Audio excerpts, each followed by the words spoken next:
तो अभी भारत के अंदर में बहुत सारे एतराज़ात किए गए हिंदू बिरादरी की तरफ से इस्लाम पर।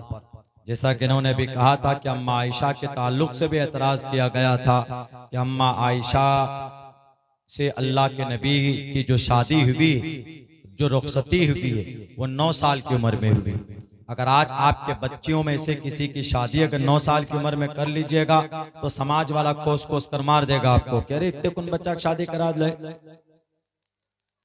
हालांकि वो ठीक भी नहीं है, नहीं करा सकते आप, इसलिए कि अभी आज की जो वेदर है, आज जो जमाना है, ये 21वीं सदी का ये हिस्सा, ये ऐसा नहीं है कि आपकी बच्ची 9 साल की उम्र में बालिग हो गई। आप इस्लाम में जो ये है कि बच्ची कम से कम उसकी उम्र 12 साल हो, लड़के की उम्र 14 साल। शरीयत में, भारत के संविधान में है कि लड़की 18 साल की हो और लड़का 21 साल का हो, तभी आप शादी करा सकते हैं उस बच्चे को। लेकिन अब से 1458 साल पहले अल्लाह के नबी अलैहिस्सलाम ने दूसरी शादी, यानी जब अम्मा खदीजतुल कुबरा उनकी जब वफात हो गई, जब वो चले गए, उनके बाद जब दूसरी शादी की अम्मा आयशा सिद्दीक़ा से जब निकाह हुआ, उस वक्त अम्मा आयशा की उम्र 6 साल की बच्ची, और आयशा सिद्दीक़ा का निकाह हजरत अबू बकर सिद्दीक ने, यानी आयशा रजी अल्लाह ताला अन्हा के वालिदे मोहतरम अबू बकर सिद्दीक, उन्होंने खुद से मोहम्मद रसूलुल्लाह से निकाह पढ़ाया था। यानी काजी वही थे, मुफ्ती साहब वही थे निकाह पढ़ाने वाले, दैन महर भी उन्होंने तय किया था। और जब 6 साल से बढ़कर आयशा रजी अल्लाह ताला अन्हा की उम्र जब 9 साल हो गई, तो उसके बाद अबू बकर सिद्दीक ने कहा, यानी लड़की के बाप ने कहा अपने दामाद से, जनाब मोहम्मद रसूलुल्लाह से, ए मोहम्मद रसूलुल्लाह, आयशा बड़ी हो गई है, आप आयशा को ले आइए, यानी रुखसती कर लीजिए, जैसे हम लोगों के यहाँ भी करते हैं, निकाह हो जाता है 5 महीने 6 महीने या 1 साल 2 साल 3 साल के बाद में रुखसती करते हैं, विदाई के लेके जाते हैं, ऐसा हमारे यहाँ भी होता, तो वैसे वहां हुआ था। तो अल्लाह के नबी ने फरमाया कि I have no balance, no save, no money, हमारे पास पैसा नहीं है। कहा पैसे की क्या जरूरत है? कहा अरे महर देना है ना आयशा को। महर की रकम उस वक्त में तकरीबन 400 दीनार उस वक्त अबू बकर सिद्दीक ने तय की थी, 400 दीनार। आज हम लोग 15 लाख से नीचे नहीं, 15 भर सोना, 20-21 भर वही चल रहा है ना सोना। कहीं कहीं अशरफी, पूछे अशरफी देखे हो? सपने में भी नहीं देखा हो। जो लोग महर तय करते हैं, महर इतनी तय कीजिए जितनी लड़का अदा कर सके। महर देना वाजिबुल अदा है, जरूरी है। अगर महर नहीं अदा करेगा तो गुनहगार लड़का भी होगा और ये तय करने वाले भी गुनहगार होंगे। जो तय करते हैं ना, बैठ करके मुखिया जी सरपंच साहब को बुलाते हैं और मुखिया जी सरपंच साहब तय करता। अगर वहां पर कोई मौलाना साहब बोल दे कि भाई थोड़ा सुन्नत के मुताबिक ही कर लो, कम ही रख लो, तो क्या बोलता है लड़की की तरफ से? हजरत खपाची गाड़ी दिए हैं, इसीलिए 20 भर सोना होना चाहिए। आजकल तो इनफील्ड बुलेट 5 लाख रुपए शादी में खर्च होता नॉर्मली आज की तारीख में। और यही वजह है, इसी बोझ की वजह से आजकल जो समाज की बच्चियां भाग रही है दूसरों के साथ में, गैर महरम के साथ में, वो इसी बोझ की वजह से। अगर किसी की 5 बेटी, 5 लाख रुपए, 25 लाख रुपए कहां से कमाएगा? मजदूर आदमी, किसान आदमी, क्या खेती बाड़ी करके कोई सालाना 5 लाख बचा सकता है? नहीं बचा सकता। आजकल निकाह तो अपाची से, पल्सर से और इनफील्ड से होने लगा, लड़की से नहीं। निकाह से पहले जाएंगे कहाँ है, कौन सी गाड़ी, फला शोरूम में आ जाइए, गाड़ी खरीदने के लिए 15 आदमी, कपड़ा खरीदने के लिए 25 आदमी। ये सब चीजें क्या इस्लाम में ये सब नहीं है। इसीलिए इस्लाम में निकाह को इतना आसान किया है। वो मसल मशहूर है ना कि मियाँ बीबी राजी तो क्या करे काजी। यानी निकाह इतना आसान है, अगर आपको काजी भी न मिले, कोई मौलाना निकाह पढ़ने वाला ना मिले कि दूर से बुलाना पड़ रहा है, जनाब बहुत पैसे खर्च होंगे, कोई काजी नहीं है, तो 2 गवाह मौजूद है, 2 गवाह लड़की लड़का मौजूद है, वहां पर लड़की लड़का अपने से निकाह पढ़ सकता 2 गवाहों की मौजूदगी में। पूछ लीजिएगा मुफ्ती साहब बैठे हुए, यानी निकाह इतना सिंपल है। आज जो हम लोग इतना भारी बना दिए इसको, कपड़ा खरीदने के लिए अररिया कितने लोग गिनिए तो 15 आदमी 20 आदमी, उनको खाना खिलाइए, ये सब गैर शरई चीजें।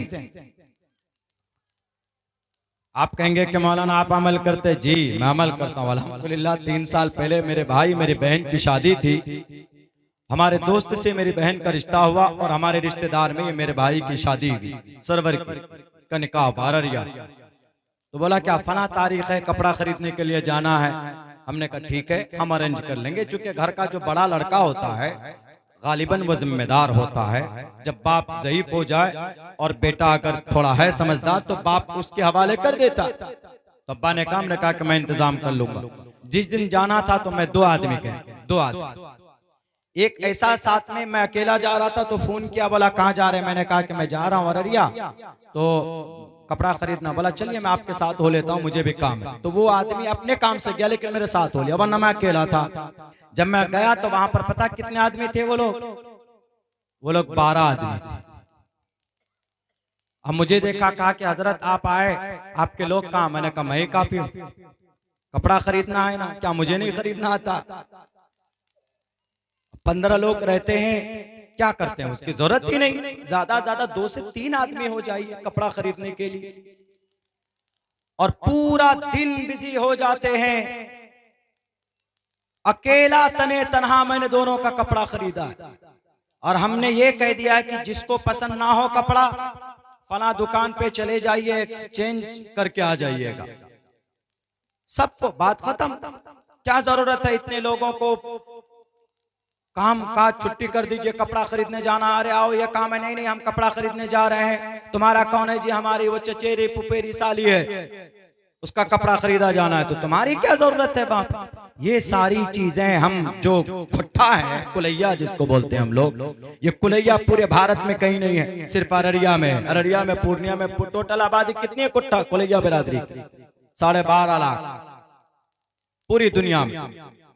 हाँ हमारी निस्बत मिलती है जाकर गुजरातियों से, जुबान के अंदर भी देखेंगे वहां पर छू कते छा की करे छा, कुंची छू छाछी बोलते हैं, तो गुजरात में भी ये लैंग्वेज है। तो ये कौम जो आई थी जलालुद्दीन अकबर, जो जलालगढ़ है उनका गढ़ जो है वहां पे, तो जलालुद्दीन अकबर का कयाम हुआ था और उनके पास जो लड़ाकू थे, लड़ाकू लड़ने वाली जो एक उनके पास जमात थी, जो आर्मी थे, तो वो गुजरात के थे। तो कुछ लोग यहीं पर बस गए, तो उसी से ये नस्ल हमारे ये सीमांचल के अंदर अररिया पूर्णिया किशनगंज के अंदर में ये फैली, बाकी और दुनिया के किसी और हिस्से में नहीं है। तो पूरी दुनिया में कुलैया सिर्फ 12.5 लाख है। शेर शाहबादी जिन्हें हम मलदैया बोलते हैं, उनकी तादाद 13.5 लाख। सुरजापुरी पूरी दुनिया के अंदर, सुरजापुरी बंगाली सब, किशनगंज में ज्यादा उनको सुरजापुरी बोलते हैं, सुरजापुरी बंगाली, उनकी तादाद पूरी दुनिया के अंदर 24.5 लाख है। ये 3 आबादी के लोग, ये 3 बिरादरी के लोग हमारे इस इलाके के अंदर ज्यादा है। तो उनमें सबसे ज्यादा पिछड़ा जो बिरादरी वो कुलैया। क्यों? तहकीक कीजिए आप लोग बैठ करके कि ये क्या कमी है कि पीछे मेहनत करने में आगे। दिल्ली पंजाब हरियाणा में सबसे ज्यादा मेहनती कौन करता है? सीमांचल का आदमी। सीमांचल में कहां? अररिया का आदमी। अररिया में कहां? जोकी का आदमी। लेकिन यह है कि नाखानदगी की वजह से, थोड़ी जहालत की वजह से हम लोगों की इस्लाह नहीं हो पाती है, गलत चीजों में भी हम अव्वल नंबर रहते हैं। अभी एक हमारी तंजीम तहफ़्फ़ुज़ शरीयत वेलफेयर सोसाइटी जो कि हाट की कॉन्फ्रेंस होने वाली है, तारीख का अनाउंसमेंट हो जाएगा इंशाअल्लाह। भी उमूमी मीटिंग बुलाई गई है पूरे जोकी और पलासी प्रखंड के उलमा और दानिश्वर लोगों की। तो उसमें अब्दुल सलाम आदिल साहब बोले कि हेडिंग क्या होना चाहिए, पहली बार सरजमीन अदब इल्मो अदब जो की हाट। हमने कहा कि इसके साथ ये भी लिख दीजिए सरजमीन मर्डरर और नशा और धोखेबाज और लड़ने वाले, केस लड़ने वाले की सरजमीन जो की हाट। यानी यहाँ पर एक से एक पढ़ने वाला भी मिलेगा आपको, एक से एक पढ़ा लिखा है ना। डीएम भी है अपनी जोकी में, एसडीएम भी है अपनी जोकी में, सीए भी, चार्टर्ड अकाउंटेंट भी है दुनियावी एतबार से। और उलामा में अल्हम्दुलिल्लाह बड़े बड़े लेवल पर कासमी हजरात हैं। आपके सामने खुद मिसाक रब्बानी साहब हैं, हम इनके जूनियर हैं। ये आगे बैठते थे तो मैं पीछे बैठता था दारुल देवबंद में दौर हदीस में। तो ये हमारे बड़े एक से एक आलिम भी मिलेंगे, यहाँ नहीं है, बाहर हैं, काम कर रहे हैं। बेंगलोर चले जाएं, आंध्र प्रदेश चले जाएं, हैदराबाद चले जाएं, कहाँ के हो, सीमांचल अररिया से बिजनौर चले जाइए उत्तर प्रदेश में। अररिया की वजह से वो इलाका आबाद है, वहां के मदारिस और वहां के मसाजिद आबाद है अररिया की वजह से। ऐसा नहीं कहे नहीं, लेकिन मर्दुम खेज ये जगह है, जरखेज है, लेकिन उसके साथ साथ मर्दुम खोर भी है। वो क्यों? क्योंकि हम लोग गलत काम भी अव्वल नंबर पर करते हैं और अच्छे काम भी अव्वल नंबर पे करते हैं। तबलीग में जोकी वाले आगे, तालीम में जोकी वाले आगे। और सबसे ज्यादा शराब पीने के लिए कहां के जवान का नाम आता? जोकी हाट का नौजवान। दिन में 2 तो मरता ही है, ट्रक के नीचे दबकर 2 मर जाता। क्यों? कोरेक्स, नेट्राभेट, सुलेसन, मेरे ख्याल से जलसे में भी 1-2 पी करके आया होगा।